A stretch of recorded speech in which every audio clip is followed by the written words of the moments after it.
Shakur Stevenson rips into Gervonta Davis's competition, and Gervonta Davis's team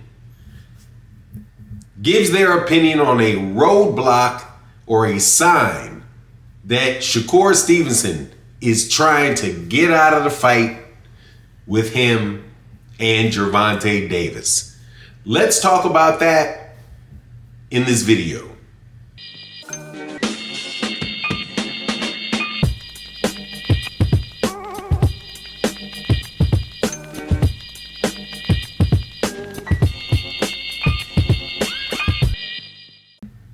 All right, welcome back to the channel. Shakur Stevenson has found some very interesting words for Gervonta Davis's former competition, and this is in light of the development and the now apparent leading candidate to fight Shakur Stevenson, a guy that may be, if you're trying to be a jerk, be referred to as a Eurobum, named Joe Cordina. And some of the things that Shakur Stevenson has said and co-signed seems to be a direct shot at Gervonta Davis. Meanwhile, Kenny Ellis says that if Shakur Stevenson signs with Turki Al-Sheikh, that tells you he does not want that fight. That is a major roadblock. Now, we are going to get into that in a little bit more detail. Thank you guys so much for coming by the channel and supporting the channel. Thank you to all the members of the channel. Thank you to everybody that is supported in the super thanks of videos like this. And thank you to everybody that comes by the live streams that we do on a daily basis on the channel. Look, man, Shakur Stevenson is my guy. I'm telling you, I've liked Shakur Stevenson ever since he got to 130 pounds.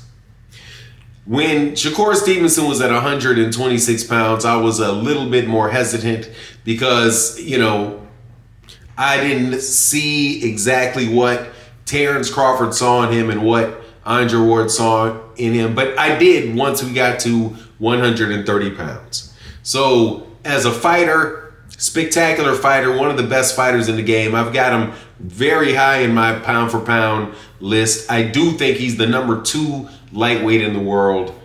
Nothing that I say should be confused with me talking about what he can do in a ring. He's a real deal. That said though, when he reposted a tweet by, I do believe, a Twitter page named EOB240307, and put in the caption, or in the caption to a photo, Joe Cordina is better than Frank Martin. And this was reposted to about 48,000 people yesterday on X. Likewise, or in the same vein, someone else talked about Frank Martin being able to beat William Zepeda. And Shakur's response was something like, quit watching boxing. Your IQ is, and shows a little poo-poo emoji. That was in response to the statement that, is Zepeda actually good to y'all? I think Frank Martin would beat that guy with ease. And Shakur said, quit watching boxing. Your IQ is doo-doo. But look, here's the thing. Joe Cordina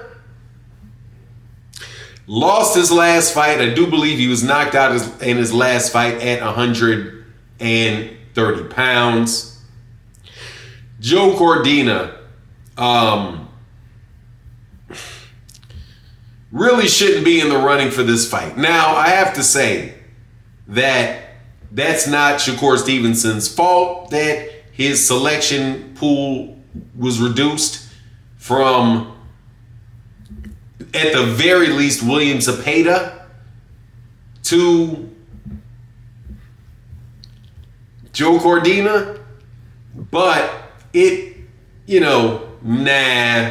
that's not Frank Martin. Okay, Frank Martin didn't just come up get knocked out at 130 pounds. Now, Frank Martin and Zepeda, and it being an easy fight for for Frank Martin to beat Zepeda, yeah, I kind of get with Shakur Stevenson on that one. Nah. Now, I do say, though, if you're going to retweet that Joe Cordina is going to beat Frank Martin, and based off the statement about Zepeda, I think it's safe to assume that Shakur favors Zepeda over Frank Martin in that fight, which is diminishing Gervonta Davis competition level, which people do on a very, very regular basis. But something that can be done to a lot of people, because it's a funny thing when you're the top one or two fighter, number one, number two fighters in a weight division, much less a sport. There's a lot of people that are ranked way down the list from you that you got to fight. Because if you don't fight the guy that's the number 5 guy or the number 6 guy, and all you ever do is fight another guy that's a champion, how do you really know that you're better than the number 4, number 5, number 6 guy? And maybe it is that they just didn't get a chance for, an opportunity for the fight. But there's also questions about the ranking system and how valid it is as an actual ranking system, also. But whatever the case is, nah, man, definitely not buying that. Now, Kenny Ellis made some statements, too, about Shakur and Turki Al-Sheikh, which were in direct contradiction to what I thought about Turki Al-Sheikh and Shakur Stevenson. I thought, because I don't think that fight's going to happen between Shakur and Gervonta for a couple fights, probably to at the earliest, late 2025. That's my estimate. At the earliest, late 2025. Because that particular conversation can continue to grow and will grow as long as those two fighters continue to fight. So, but I do not believe that Shakur Stevenson has fought better competition than Gervonta Davis has. It's very hard for me to see that, but I want to see the fight. And Kenny Ellis thinking that Turki Al-Sheikh is going to be a block for this, it's different than what I thought, because I just thought that Gervonta Davis could very easily get 2 or 3 fights, because again, it's going to be 2025 before the fight actually happens, and get some paydays and hopefully stay busy and stay sharp all the way up until the fight actually happens. But, anyway, that's my take on the matter. Please let me know what you think in the comment section. And with that, I'm out. Deuces.